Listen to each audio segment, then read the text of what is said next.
Today we're talking about looking for musical inspiration.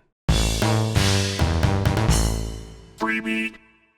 Hey, how's it going, everybody? Welcome to Freebeat, where I post new music-related content every single day, so if that sounds good to you, hit that subscribe button, ring that notification bell. Today's patron shout-out goes to Noise Theorem. Thank you so very much for the support. Let's get started. As a musician, to me at least, inspiration is everything. I need a starting off point. I need some rhythm or some melody, some little spark to, light a fire that gets me going on a song idea. And one thing I've really been trying to work on throughout the course of my electronic music journey has been finding inspiration and different ways to do so. And I've come up with a couple that I really like and that really speak to me. Now, I'm not going to waste anyone's time by rehashing a video that I just made a month or two ago. This is the Roland J6. And when it comes to chord progressions and coming up with new chord and melodic ideas, this is my inspiration. I simply change it to a random chord set and then I just play.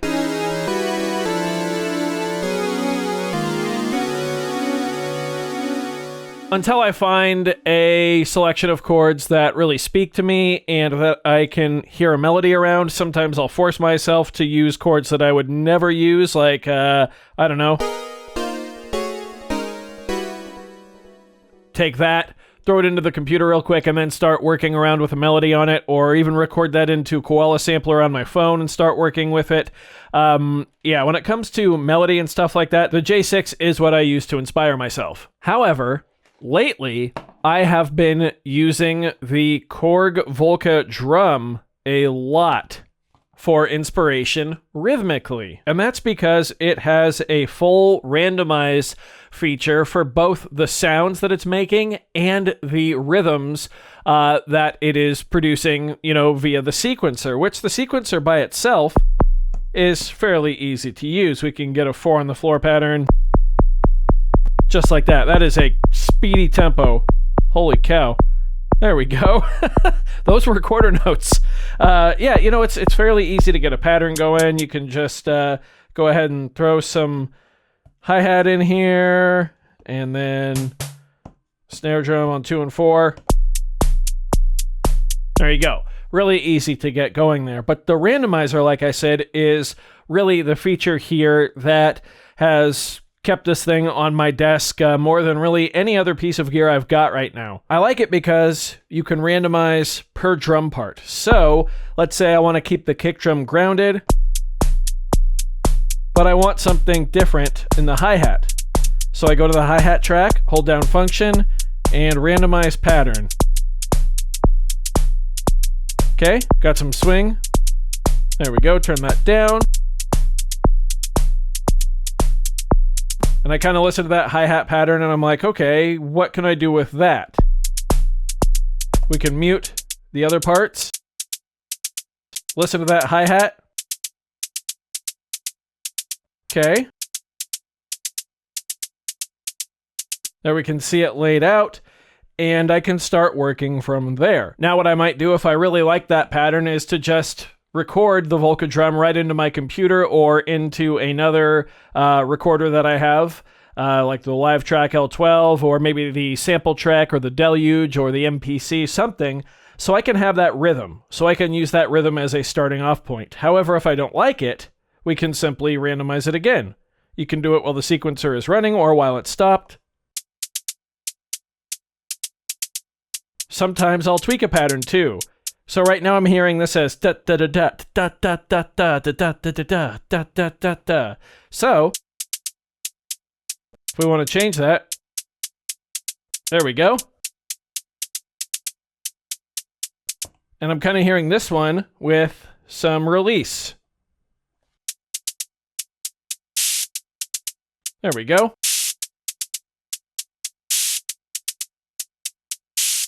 Now, that pattern right there will work really well with some different bass lines. I love pairing the hi-hat and bass lines together sometimes.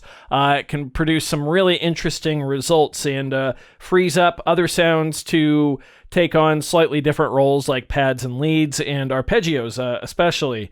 So now I think, okay, I've got this hi-hat jumping off point. Let's unmute the kick and snare, and let's grab our snare drum track here and randomize that, okay? Oh, this will be interesting. It's only at the end here.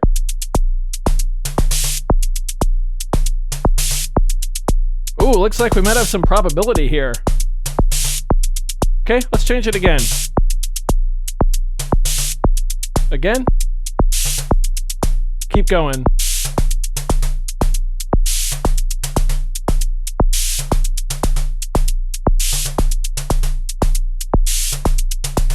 I like that rhythm quite a bit. However, I don't like it for a snare drum. But that doesn't matter because we're not going to use this pattern specifically, you know, with these sounds. We're just looking for inspiration. So if I record this externally into my DAW or something like that, this pattern right here that it dreamed up for the snare drum might work perfectly as a bass line. So I'm going to bring in another piece of gear here that can make a bass line. I'm just going to use the T8 and I'm actually going to live play it in. I'm not syncing these up. This is literally just audio out of the Volca into the T8. I'm going to hit play here and then I'm going to kind of come up with a bass line that matches the rhythm of this snare drum.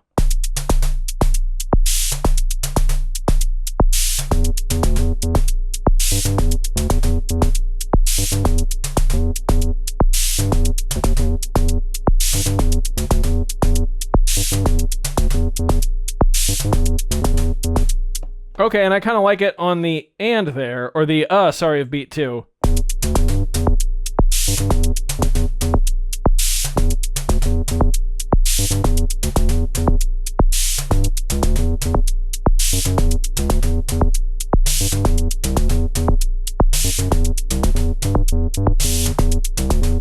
Add some embellishments like that.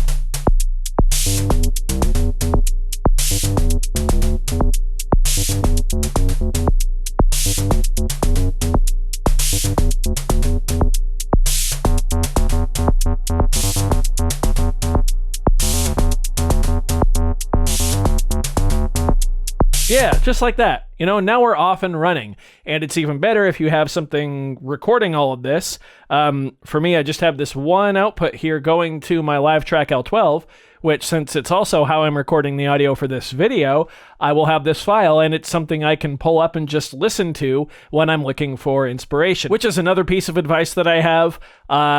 Record everything that you do and then sift through it later. Go back and listen to jams that you did 6 months ago, a year ago. Save everything you can because you might find something where you're like, yeah, I think I could recreate that and revisit it and find a new direction to go with that jam that I did, you know, so long ago, or that little concept or idea I had. So keep everything. So really, in conclusion, I've found that the randomizer on the Volca drum works really, really well for me for rhythmic inspiration.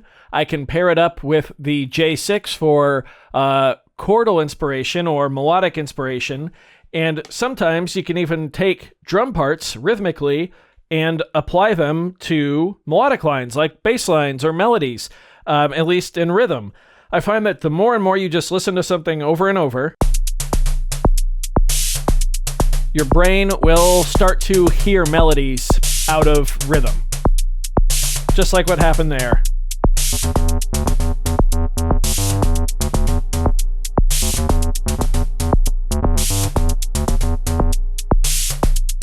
It's really that simple. And of course, everyone is different, so these are the things that work for me and have been working for me lately, but let me know how you like to look for inspiration musically. Let me know in a comment down below. I do hope you found this video informative or at least entertaining. If you did, be sure to leave a like on it. If not, you can always leave a dislike. That's okay too. Doesn't hurt my feelings, just makes me try that much harder next time. Either way, be sure to hit that subscribe button, ring that notification bell. Thank you all so very much for being here. Thanks for watching.